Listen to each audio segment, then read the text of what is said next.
میاں کیا بات ہے؟ پڑوسیوں کو بھی خوشی میں شریک نہیں کرتے؟ انہوں نے چھوٹتے ہی شکایت کی۔ جی میں سمجھا نہیں، رضوان نے بوکھلا کر کہا۔ ارے میاں، شادی کر کے لے آئے ہو اور ہمیں بتایا بھی نہیں۔ شادی؟ رضوان بوکھلا گیا، مگر یہ بات اس کی سمجھ میں آ گئی اور وہ سنبھل گیا۔ وقت ہی کہاں ملا جناب، رات ہی کو تو ہم واپس آئے ہیں، اس نے کہا۔ ہاں یہ تو ہے، خیر مبارک ہو۔ شمس صاحب سے پیچھا چھڑا کر وہ اوپر آ گیا۔ اپنے فلیٹ کے دروازے کو دیکھ کر اسے اپنی بے پرواہی پر بہت غصہ آیا۔ اسے باہر سے تالا لگا کر جانا چاہیے تھا۔ اس نے ڈور بیل بجائی، لڑکی نے دروازہ کھولا، وہ اندر چلا گیا۔ لڑکی نے دروازہ بند کر لیا۔ رضوان نے سامان کچن میں رکھا اور لڑکی کی طرف مڑا۔ یہ سامنے والے پڑوسیوں کو تم نے بتایا کہ تم میری بیوی ہو؟ لڑکی سوگوار نظر آ رہی تھی۔ تو اور کیا کہتی، آپ نے تو مجھے کہیں کا بھی نہیں چھوڑا، یہ کہہ کر وہ بری طرح رونے لگی۔ رضوان اور بوکھلا گیا، اب اسے کس طرح چپ کرائے؟ آخر اس نے اسے باہوں میں سمیٹ لیا۔ تم نے ٹھیک کہا، میں کوئی شکایت تو نہیں کر رہا تھا، مگر آپ نے بہت برا کیا میرے ساتھ۔ لڑکی بدستور رو رہی تھی۔ میں تو آپ کے پاس پناہ لینے آئی تھی، آپ نے مجھے… یقین کرو کہ میں ایسا نہیں ہوں، مجھے نہیں معلوم کہ وہ سب کیسے ہو گیا۔ رضوان گڑ گڑایا۔ اس میں اتنی ہمت بھی نہیں تھی کہ اسے کہتا کہ ترغیب تو اسی نے دی تھی۔ مرد کی فطرت ہی ایسی ہے کہ اس معاملے میں سب کچھ سمجھتے ہوئے بھی وہ عورت کو مورد الزام نہیں ٹھہراتا، خود ہی کو جابر قبول کر لیتا ہے۔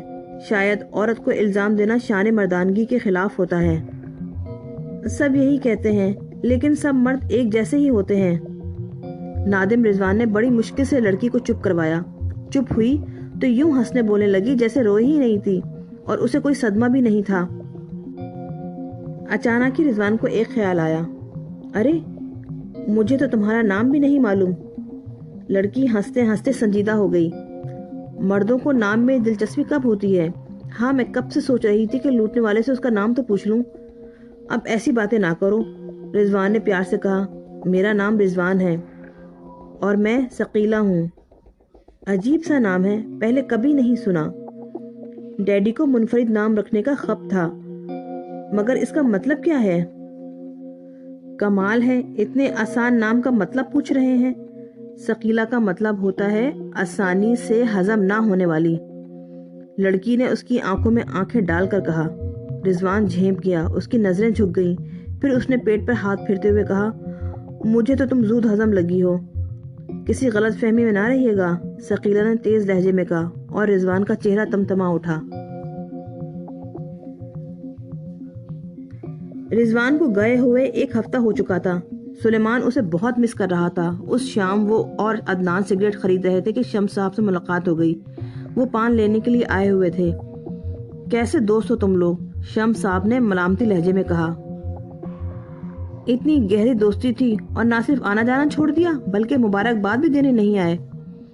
سلیمان اور عدنان کی سمجھ میں کچھ نہیں آیا۔ سلیمان نے کہا، میں آپ کا مطلب نہیں سمجھا، میں رضوان کی بات کر رہا ہوں، وہ تو شہر سے باہر گیا ہوا ہے، عید کے تیسرے دن ہی آ گئے تھے وہ۔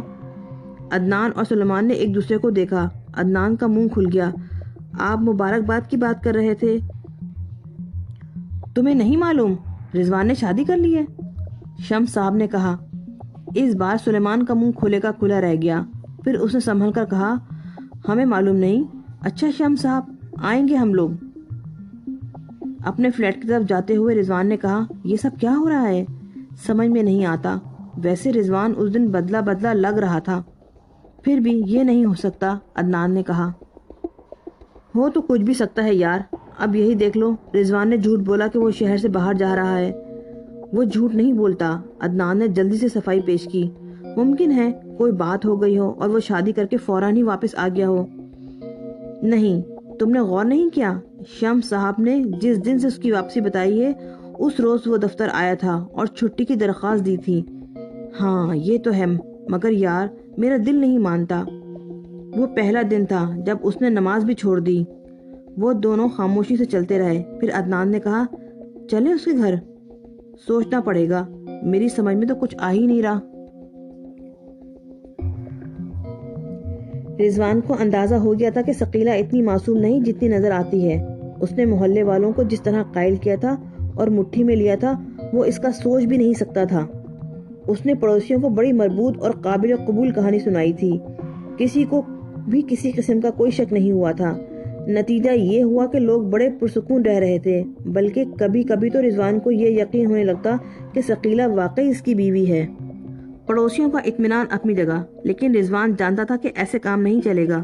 اس کے دوست ایسے مطمئن ہونے والے نہیں، اور وہ اس کے گھر میں آئیں گے بھی ضرور۔ فی الوقت تو وہ یہ سمجھ رہے ہیں کہ وہ شہر میں ہے ہی نہیں، مگر اب چھٹیاں ختم ہونے میں صرف 1 ہفتہ رہ گیا ہے۔ اس عرصے میں معاملات کا باقاعدہ بتانا ہی بہتر ہوگا۔ چنانچہ اس نے اس شام ثقیلہ سے بات کرنے کا فیصلہ کر لیا۔ اب ایسے کب تک چلے گا؟ چائے کے دوران اس نے ثقیلہ سے کہا۔ یہ تو مجھے نہیں معلوم، ثقیلہ نے کہا۔ اب ہمیں شادی کر لینی چاہیے۔ یہ کیسے ممکن ہے؟ ثقیلہ نے ایک لمحہ سوچے بغیر کہا۔ کیوں؟ اب بھی تو ہم میاں بیوی کی طرح رہ رہے ہیں۔ یہ اور بات ہے، شادی بالکل مختلف چیز ہے۔ اس وقت مجھے پناہ کی ضرورت ہے، اس لیے گزارا کر رہی ہوں۔ میں سمجھا نہیں، رضوان نے نرم لہجے میں کہا۔ تمہاری تنخواہ کتنی ہے؟ ثقیلہ نے الٹا سے سوال کیا۔ کٹ کٹا کر 4,500 روپے مل جاتے ہیں، اور اس سے زیادہ کی تو میں ایک وقت میں شاپنگ کرتی رہی ہوں۔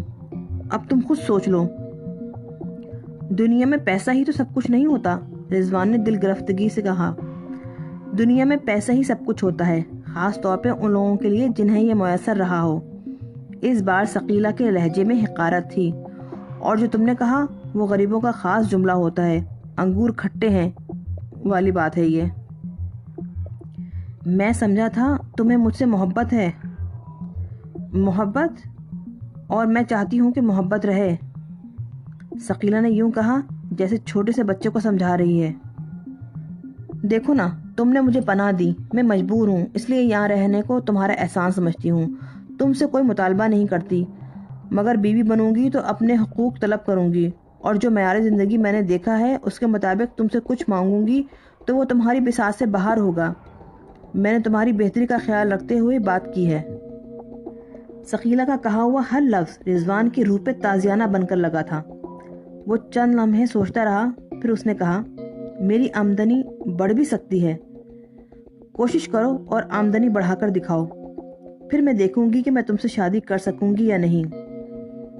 دروازے پر ہونے والی دستک نے گفتگو کا سلسلہ منقطع کر دیا، مگر اس وقت تک گفتگو اپنے منطقی انجام تک پہنچ چکی تھی۔ رضوان نے شیشے کے سوراخ سے جھانکا، اس کا دماغ بھگ سے اڑ گیا۔ دروازے پر سلیمان اور عدنان کھڑے تھے۔ رضوان اس وقت کچھ سوچنے کے قابل نہیں رہا تھا، اس کا دماغ خالی ہو گیا تھا۔ اس نے دروازہ کھولنے کے لیے ہاتھ نہیں بڑھایا۔ اس کی آنکھ بدستور سوراخ سے لگی ہوئی تھی، وہ جیسے پتھر کا بت بن گیا تھا۔ اسے امید ہی نہیں تھی کہ اس کے دونوں دوست گھر آ سکتے ہیں۔ ان کی دانش میں تو وہ شہر سے باہر تھا۔ اس بار سلیمان نے ڈور بیل پر انگلی رکھی۔ گھنٹی کی آواز نے رضوان کو چونکا دیا۔ اس نے اضطراری طور پر دروازہ کھول دیا۔ تم؟ اس کے لہجے میں حیرت تھی۔ صورتحال یہ تھی کہ رضوان دروازے کے بیچوں بیچ کھڑا تھا۔ سلیمان نے اسے غور سے دیکھا، اس کے چہرے پہ ہوائیاں اڑ رہی تھیں۔ ہمیں اندر آنے کو نہیں کہو گے؟ کیا پردہ ہے؟ سلیمان نے کہا۔ ہاں، ارے نہیں، تم لوگوں سے کیا پردہ؟ رضوان نے گڑبڑا کر کہا، پھر بڑی تیزی سے خود کو سنبھال لیا۔ میں تو خود سوچ رہا تھا کہ تمہاری بھابھی کو تم سے ملوانے کے لیے لاؤں۔ بھابھی؟ عدنان نے حیرت ظاہر کی۔ تفصیل سے سب کچھ بتاؤں گا، تم اندر تو آؤ، رضوان نے ایک طرف ہٹتے ہوئے کہا۔ وہ دونوں اندر آ گئے۔ رضوان نے دروازہ بند کر لیا، پھر اس نے دوستوں کو لے جا کر ثقیلہ سے ملوایا۔ مبارک ہو یار، عدنان نے کہا، قسمت کے دھنی ہو۔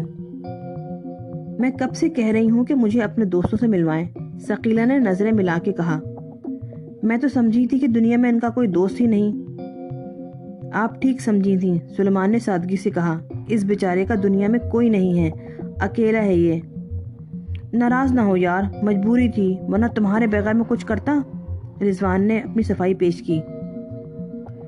رہنے دو، چپکے سے شادی کرنا مجبوری ہو گئی، مگر شادی کے بعد 1 ہفتے تک ہم سے نہ ملنا، اور پھر یہ جھوٹ بولنا کہ تم شہر سے باہر جا رہے ہو۔ سلیمان نے بات ادھوری چھوڑ دی۔ اس کی ذہنی کیفیت عجیب ہو رہی تھی۔ رضوان سناٹے میں آ گیا۔ سلیمان کو اتنا کچھ معلوم ہے، اب کیسے جواب دہی کی جائے، کیسے بتائے کہ اس نے جھوٹ کیوں بولا؟ ثقیلہ نے اسے شرمندگی سے بچانے کے لیے معاملہ اپنے ہاتھ میں لے لیا۔ ان کا قصور نہیں ہے سلیمان بھائی، اس نے کہا، میں آپ کو بتاتی ہوں۔ اس کے بعد اس نے اتنی روانی اور قائل کرنے والے انداز میں جھوٹ بولنا شروع کیا کہ کم از کم عدنان تو شرمندہ نظر آنے لگا تھا، مگر سلیمان مطمئن نہیں تھا۔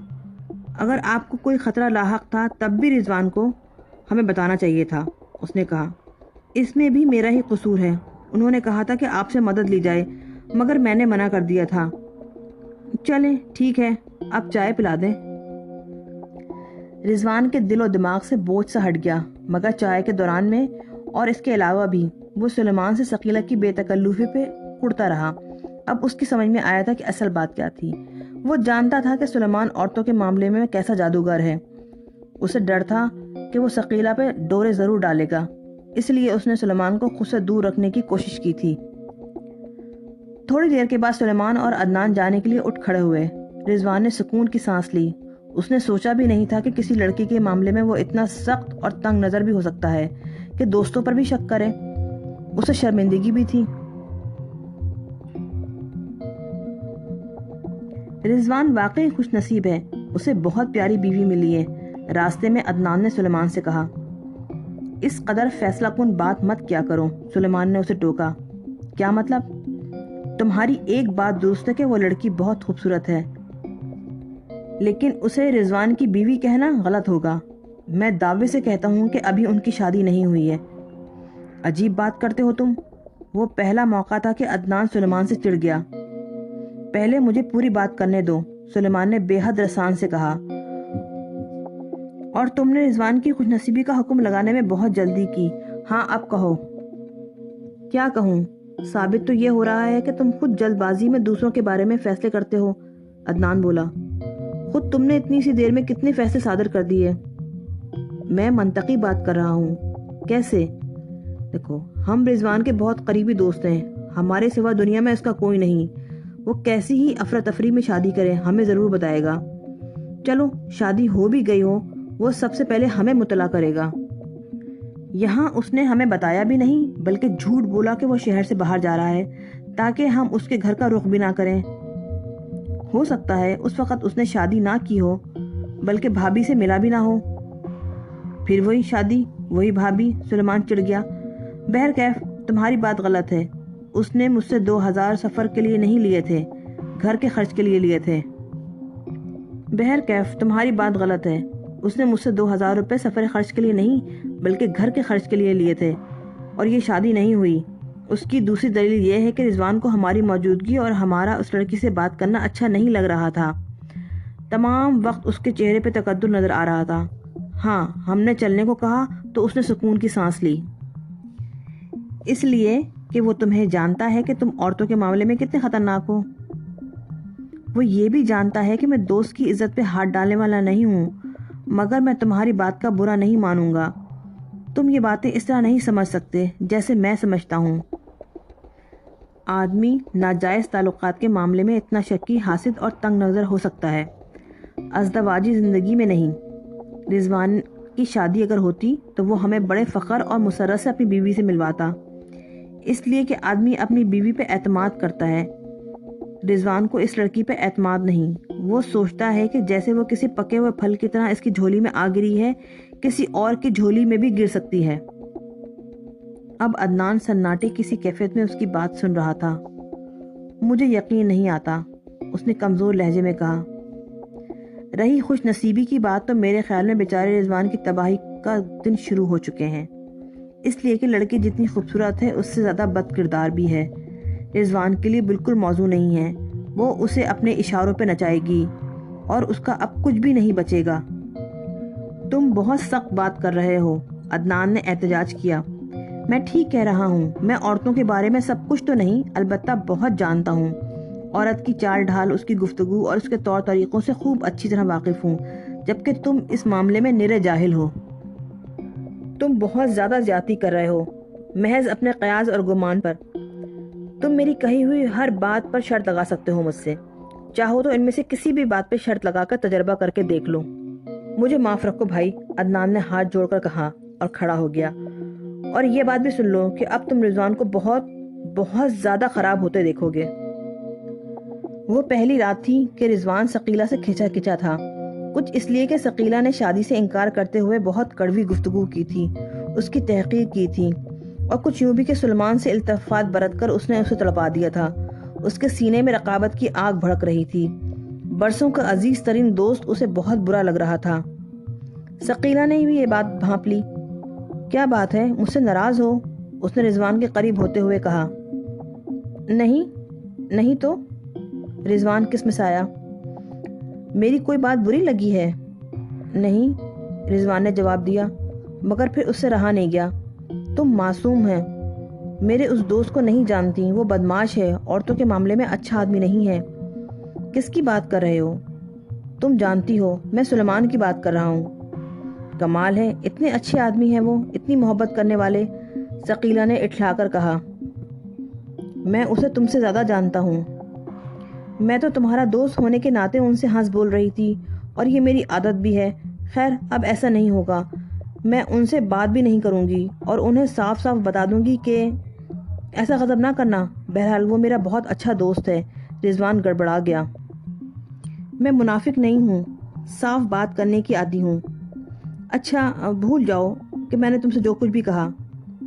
یہ کوئی بھولنے والی بات ہے، ثقیلہ نے تند لہجے میں کہا۔ تم نے میری توہین کی ہے، اپنی مجبوری کے ہاتھوں تمہیں مفت مل گئی تو تم نے مجھے گری پڑی لڑکی سمجھ لیا۔ تم سمجھتے ہو کہ میں ہر ایرے غیرے کی ہو جاؤں گی۔ بہت گھٹیا بات کی ہے تم نے، مجھ پر شک کرتے ہو۔ ارے ثقیلہ، مجھے معاف کر دو۔ رضوان بری طرح بوکھلا گیا۔ میرا یہ مطلب نہیں تھا۔ اب ثقیلہ پھوٹ پھوٹ کر رونے لگی۔ رضوان کی بوکھلاہٹ اور بھی بڑھ گئی۔ اس نے ثقیلہ کو لپٹا لیا۔ ثقیلہ چاہتی بھی یہی تھی، مگر اس قربت میں بھی رضوان کو اصل بات یاد تھی۔ ثقیلہ، تم مجھ سے شادی کر لو، میں تمہیں اس کا جواب دے چکی ہوں۔ پلیز ثقیلہ، میں تمہارے بغیر نہیں رہ سکتا۔ ثقیلہ مسکرائی۔ میں تمہیں وجہ بھی بتا چکی ہوں۔ میں بہت پیسہ کما سکتا ہوں۔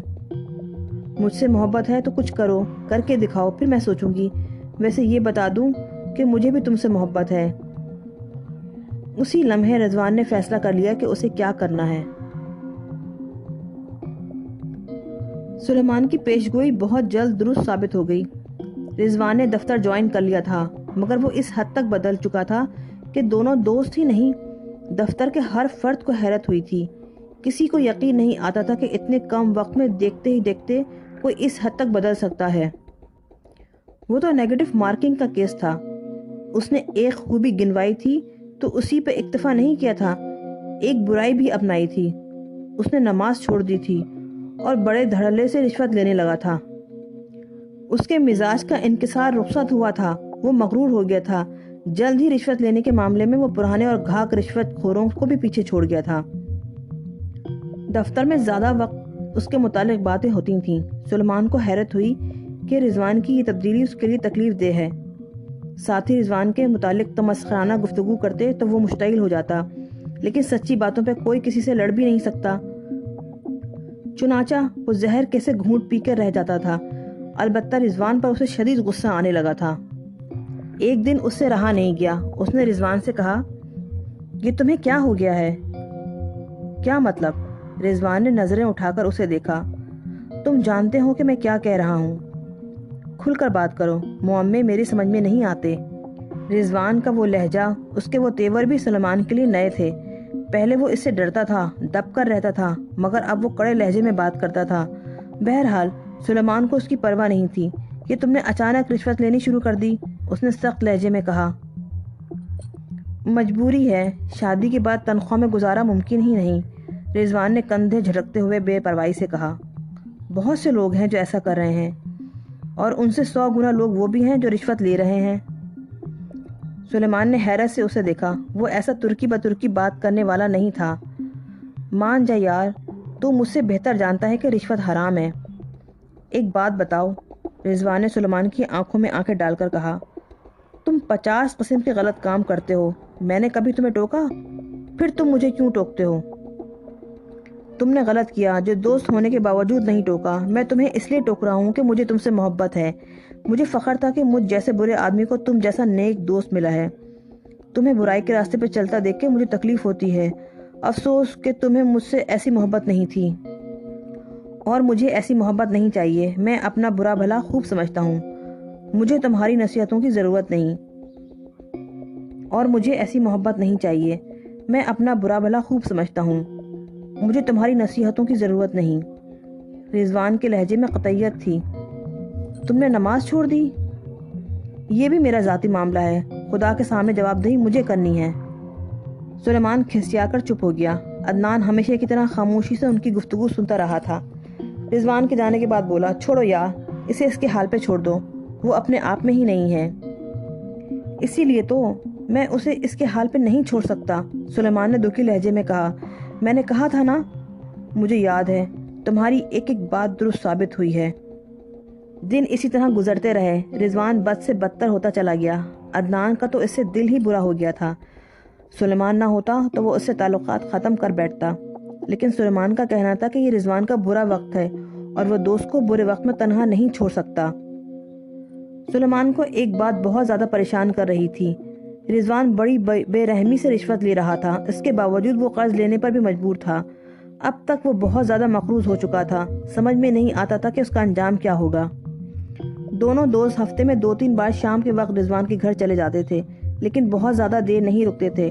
البتہ چھٹی والے دن ایسا ہوتا تھا کہ ثقیلہ ہمیشہ ان کی آؤ بھگت کرتی تھی، مگر رضوان کے اندر سے لگتا تھا کہ ان کی آمد اسے بالکل پسند نہیں. یار، یہ ثقیلہ بھابھی تم پر کچھ زیادہ ہی مہربان ہے. ایک دن عدنان نے سلیمان سے کہا. خطرناک حد تک. تم کم از کم اسے میرے سامنے تو بھابھی مت کہا کرو، سلیمان نے چڑھ کر کہا. اور اس کے کردار پر میں پہلے ہی تبصرہ کر چکا ہوں. مجھے یاد ہے، اور اب میں بھی قائل ہوتا جا رہا ہوں. میں تو اس وقت بھی تم سے شرط لگانے کو تیار تھا. اسی بات سے تو مجھے خوف آیا تھا، عدنان نے مسکراتے ہوئے کہا.